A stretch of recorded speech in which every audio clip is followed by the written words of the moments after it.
Students, we will discuss the topic radioisotopes and their uses on page number 182. In this topic, we will learn the stable nuclei, unstable nuclei, radioisotopes, and the examples of the radioisotopes. Okay, before going to our main topic, radioisotopes, you should be familiar with the two types of nuclei.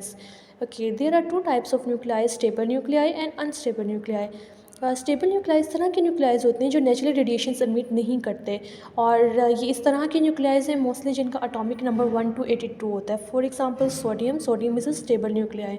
Okay, next we will discuss the unstable nuclei. Unstable nuclei इस तरह के न्यूक्लियाइज होते हैं जिनका atomic number 82 से greater होता है और वो नेचुरली रेडिएशन एमिट करते हैं क्योंकि वो अनस्टेबल होते हैं और with the passing of the time ये रेडिएशन एमिट करते जाते हैं और वन टाइप ऑफ एलिमेंट से अनदर टाइप में कन्वर्ट हो जाते हैं.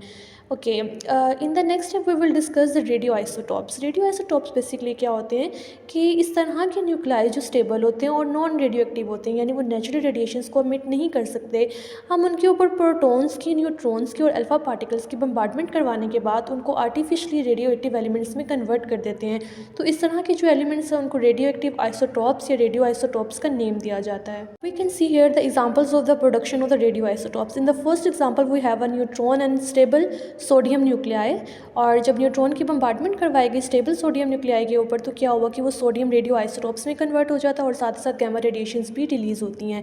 इसी तरह से नेक्स्ट एग्जांपल में अल्फा पार्टिकल्स की बम्बार्डमेंट करवाएगी स्टेबल एल्यूमिनियम न्यूक्लियाई के ऊपर तो वो फॉस्फोरस रेडियो आइसोटॉप के अंदर और जो है न्यूट्रॉन उसके अंदर ये सेपरेट हो जाता है. We will learn the uses of the radioisotopes. Radioisotopes का मेडिसिन, इंडस्ट्री और एग्रीकल्चर में डिफरेंट यूजफुल पर्पसेस के लिए यूज़ किया जाता है.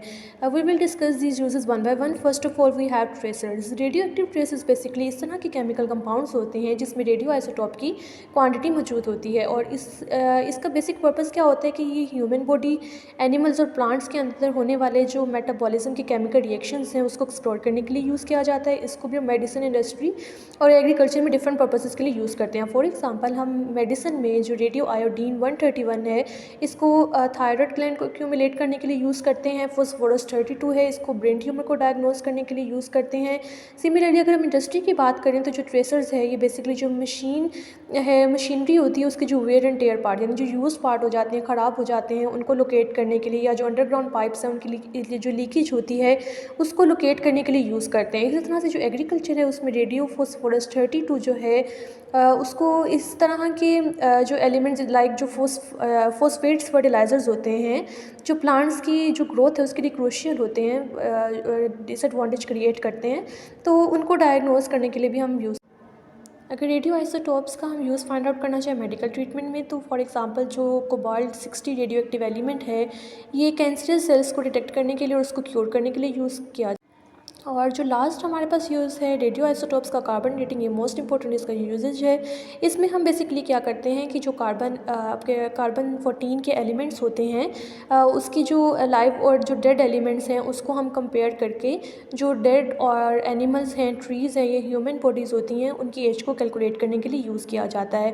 रेडियो एक्टिव कार्बन 14 एक ऐसा हमारे पास एलिमेंट है जिसकी स्मॉलर अमाउंट हमारे एटमॉस्फेयर में मौजूद होती है. व्हेन अ ट्री डाइज यानी जब भी कोई ट्री डेड हो जाता है तो जो रेडियो कार्बन 14 इसके अंदर प्रेजेंट होता है वो टिके करना स्टार्ट हो जाता है यानी टूटना शुरू हो जाता है. As we studied earlier in the topic of the half life कि जो कार्बन 14 है इसकी हाफ लाइफ 5730 ईयर्स होती है और जो डेड ट्री है उसकी एज को हम जो लाइव और डेड एलिमेंट्स हैं कार्बन 14 के उसके साथ कंपेयर करके कैलकुलेट कर सकते हैं.